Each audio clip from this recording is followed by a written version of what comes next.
চলে আসলাম ভাইরাল সুতার বিলে। অবস্থান পাবনা জেলার আটঘরিয়া থানার সুতার বিল।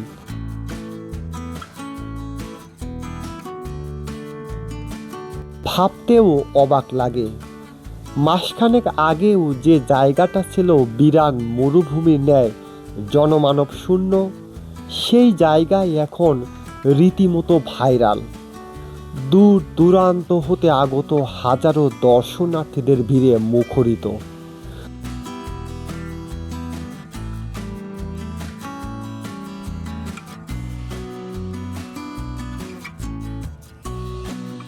বসেছে রং বেরঙের দোকানপাট, এমনকি খাবারের হোটেল। হাজারো মানুষের পদচারণা, অথচ জায়গাটা না কোনো ঐতিহাসিক স্থান, না কোনো পর্যটন কেন্দ্র, না কোনো দর্শনীয় স্থান। নিশ্চয়ই জানতে ইচ্ছে করছে, তাহলে কেনই বা ভাইরাল হলো, কেনই বা মানুষ এখানে আসে?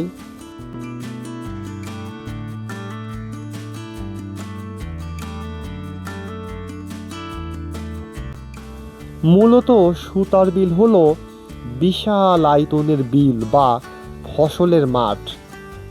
দুপাশে বিল, মাঝখান দিয়ে পূর্ব পশ্চিম বরাবর রাস্তা, উত্তর দক্ষিণ বরাবর ছোট্ট নদী, এখানে ছোট ব্রিজ। এই জায়গাটা হলো কেন্দ্র। দুঃখের বিষয় হলো আশপাশে কোনো বাড়িঘর বা জনবসতি নেই। এই বিলে কাজ করে অসংখ্য কৃষক, অথচ আশেপাশে নেই পানি পান, বিশ্রাম বা নামাজের ব্যবস্থা। এই বিষয়টাই চোখে পড়ে পাবনার কৃতি সন্তান, জনপ্রিয় কন্টেন্ট ক্রিয়েটর, মানবতার ফেরিওয়ালা শফিক ভাইয়ের।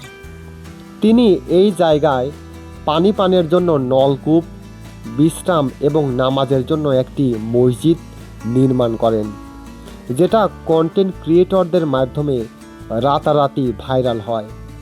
এছাড়াও এর দুপাশের প্রাকৃতিক দৃশ্য কিন্তু অসম্ভব সুন্দর। মূলত এই কারণে এখানে হাজারো মানুষের ভিড় জমে।